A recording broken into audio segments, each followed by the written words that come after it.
Résumé d'Antigone de Jean Anouilh. Tragédie en prose, en un acte. Le personnage baptisé le prologue présente les différents protagonistes et résume la légende de Thèbes. Anouilh reprend cette tradition grecque qui consiste à confier à un personnage particulier un monologue permettant au spectateur de se rafraîchir la mémoire. Le prologue replace la pièce dans son contexte mythique. Toute la troupe des comédiens est en scène. Si certains personnages semblent ignorer le drame qui se noue, d'autres songent déjà au désastre annoncé. Antigone rentre chez elle, à l'aube, après une escapade nocturne. Elle est surprise par sa nourrice qui lui adresse des reproches. L'héroïne doit affronter les questions de sa nounou. Le dialogue donne lieu à un quiproquo. La nourrice prodigue des conseils domestiques, il va falloir te laver les pieds avant de te remettre au lit, tandis qu'Antigone évoque son escapade avec beaucoup de mystère, oui j'avais un rendez-vous. Mais elle n'en dira pas plus. La nourrice sort et Ismène, la sœur d'Antigone, dissuade cette dernière d'enfreindre l'ordre de Créon et d'ensevelir le corps de Polynice. Ismène exhorte sa sœur à la prudence, il est plus fort que nous, Antigone, il est le roi. Antigone refuse ces conseils de sagesse. Elle n'entend pas devenir raisonnable. Antigone se retrouve à nouveau seule avec sa nourrice. Elle cherche à surmonter ses doutes et demande à sa nourrice de la rassurer. Elle tient aussi des propos ambigus pour ceux, et c'est le cas de la nourrice, qui ne connaissent pas son dessein.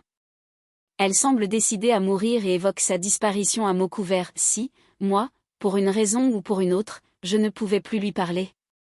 Antigone souhaite également s'expliquer avec son fiancé Aimon. Elle lui demande de le pardonner pour leur dispute de la veille. Les deux amoureux rêvent alors d'un bonheur improbable. Sûre d'être aimée, Antigone est rassurée. Elle demande cependant à Aimon de garder le silence et lui annonce qu'elle ne pourra jamais l'épouser.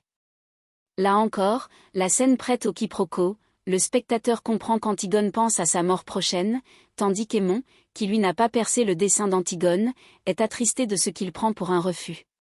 Ismène revient en scène et conjure sa sœur de renoncer à son projet. Elle affirme même que Polynice, le frère banni, n'aimait pas cette sœur qui aujourd'hui est prête à se sacrifier pour lui. Antigone avoue alors avec un sentiment de triomphe, qu'il est trop tard, car elle a déjà, dans la nuit, bravé l'ordre de Créon et accompli son geste, c'est trop tard. Ce matin, quand tu m'as rencontré, j'en venais. Jonas, un des gardes chargés de surveiller le corps de Polynice, vient révéler à Créon qu'on a transgressé ses ordres et recouvert le corps de terre. Le roi veut croire à un complot dirigé contre lui et fait prendre des mesures pour renforcer la surveillance du corps de Polynice. Il semble également vouloir garder le secret sur cet incident, va vite. Si personne ne sait, tu vivras. Le chœur s'adresse directement au public et vient clore la première partie de la pièce. Il commente les événements en exposant sa conception de la tragédie qu'il oppose au genre littéraire du drame. Le chœur affiche également une certaine ironie et dévoile les recettes de l'auteur, c'est cela qui est commode dans la tragédie. On donne un petit coup de pouce pour que cela démarre. C'est tout. Après on n'a plus qu'à laisser faire. On est tranquille. Cela roule tout seul. Antigone est traînée sur scène par les gardes qui l'ont trouvée près du cadavre de son frère. Ils ne veulent pas croire qu'elle est la nièce du roi, et la traitent avec brutalité. Ils se réjouissent de cette capture et des récompenses et distinctions qu'elle leur vaudra. Créon les rejoint. Les gardes font leur rapport. Le roi ne veut pas les croire. Il interroge sa nièce qui avoue aussitôt. Il fait alors mettre les gardes au secret, avant que le scandale ne s'ébruite. Créon et Antigone restent seuls sur scène. C'est la grande confrontation entre le roi et Antigone. Le roi souhaite étouffer le scandale et ramener la jeune fille à la raison. Dans un premier temps, Antigone affronte Créon qui tente de la dominer de son autorité. Les deux protagonistes dévoilent leur personnalité et leur motivation inconciliables. Créon justifie les obligations liées à son rôle d'homme d'État. Antigone semble sourde à ses arguments. Créon, est-ce que tu le comprends cela? Antigone, je ne veux pas le comprendre. À court d'arguments, Créon révèle les véritables visages de Polynice et d'Étéocle et les raisons de leur ignoble conflit. Cet éclairage révolte Antigone qui semble prête à renoncer et à se soumettre. Mais c'est en lui promettant un bonheur ordinaire avec Aimon, que Créon ravive son amour-propre et provoque chez elle un ultime sursaut. Elle rejette ce futur inodore et se rebelle à nouveau.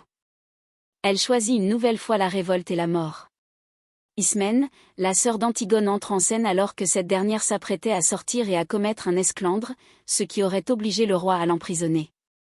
Ismène se range aux côtés d'Antigone et est prête à mettre elle aussi sa vie en jeu. Mais Antigone refuse, prétextant qu'il est trop facile de jouer les héroïnes maintenant que les dés ont été jetés. Créon appelle la garde, Antigone clôt la scène en appelant la mort de ses cris et en avouant son soulagement, enfin Créon. Le chœur entre en scène. Les personnages semblent avoir perdu la raison, ils se bousculent. Le chœur essaie d'intercéder en faveur d'Antigone et tente de convaincre Créon d'empêcher la condamnation à mort d'Antigone. Mais le roi refuse, prétextant qu'Antigone a choisi elle-même son destin, et qu'il ne peut la forcer à vivre malgré elle. Aimon vient lui aussi, ivre de douleur, supplier son père d'épargner Antigone, puis il s'enfuit. Antigone reste seule avec un garde. Elle rencontre là le dernier visage d'homme. Il se révèle bien mesquin, et ne sait parler que de grade et de promotion. Il est incapable d'offrir le moindre réconfort à Antigone. Cette scène contraste, par son calme, avec le violent tumulte des scènes précédentes. Apprenant qu'elle va être enterrée vivante, éprouvant de profonds doutes, et Créon avait raison, c'est terrible maintenant, à côté de cet homme, je ne sais plus pourquoi je meurs. Antigone souhaite dicter aux gardes une lettre pour Aimon dans laquelle elle exprime ses dernières pensées. Puis elle se reprend et corrige ce dernier message, il vaut mieux que jamais personne ne sache. C'est la dernière apparition d'Antigone. Le messager entre en scène et annonce à Créon et au public la mort d'Antigone et la mort de son fils Aimon. Tous les efforts de Créon pour le sauver ont été vains. C'est alors le chœur qui annonce le suicide d'Eurydice, la femme de Créon, elle n'a pas supporté la mort de ce fils qu'elle aimait tant. Créon garde un calme étonnant. Il indique son désir de poursuivre la sale besogne sans faillir. Il sort en compagnie de son page. Tous les personnages sont sortis. Le chœur entre en scène et s'adresse au public, il constate avec une certaine ironie la mort de nombreux personnages de cette tragédie, morts pareils, tous, bien raides, bien inutiles, bien pourris. La mort a triomphé de presque tous. Il ne reste plus que Créon dans son palais vide. Les gardes, eux, continuent de jouer aux cartes, comme ils l'avaient fait lors du prologue. Ils semblent les seuls épargnés par la tragédie. Ultime dérision. Vous trouverez le résumé écrit dans la description.